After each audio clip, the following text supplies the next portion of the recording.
भूल तो नहीं गया हमें?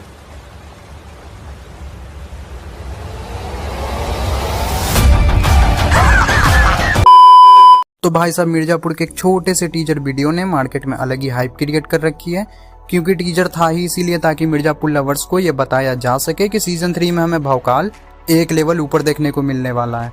बट टीजर को देखकर इसका अंदाजा लगाना बहुत मुश्किल है कि मिर्जापुर सीजन 3 में कौन किसके साथ है और कौन किसके खिलाफ है, और मिर्जापुर की गद्दी पर परमानेंट राज किसका होने वाला है। तो आज हम इन्हीं सब चीज़ों को समझने की कोशिश करेंगे कि मिर्जापुर की गद्दी का असली हकदार कौन होने वाला है, सीजन 3 में कौन जिंदा रहने वाला है और कौन मरने वाला है। और मिर्जापुर सीजन 3 को लेकर मेरे पास एकदम कड़क थियरी है, जिसके अकॉर्डिंग आप ये झट से समझ सकेंगे कि मिर्जापुर पर परमानेंट राज कौन करने वाला है। So without waste any more time, let's begin.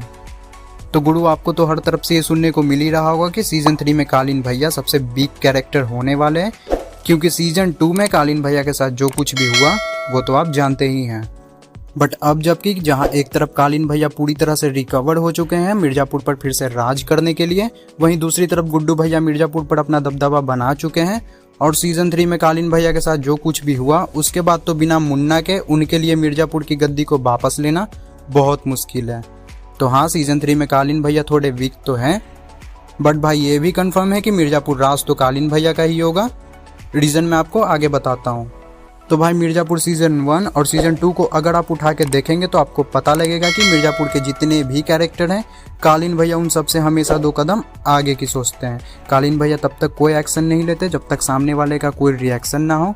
उन्होंने गुड्डू बबलू को भी अपने साथ इसीलिए रखा था ताकि वो उनके अंडर में आ जाए, जिससे कि मुन्ना को कोई खतरा ना हो और वो उनके धंधे को भी आगे बढ़ा सके।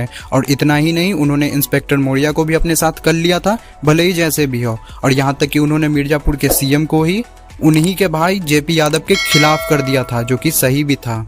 तो सीजन 3 में भी कालीन भैया किसी ऐसे आदमी को कन्विंस करने की कोशिश करेंगे जिसका पावर मिर्जापुर की गद्दी से भी ज्यादा हो। और सीजन 3 में ऐसी सिर्फ एक ही इंसान है जो कि कालीन भैया की मदद कर सकता है, और वो बंदा कोई और नहीं, उनकी डॉटर इन लॉ माधुरी है, जो कि शायद मिर्जापुर सीजन 3 में अब सीएम बन चुकी है। और एक सीएम की पावर क्या होती है वो तो आप जानते ही हैं। अगर कालीन भैया ने अपने बहू को कन्विंस कर लिया उनका साथ देने के लिए, तो फिर मिर्जापुर की गद्दी पर कालीन भैया को बैठने से कोई नहीं रोक सकता।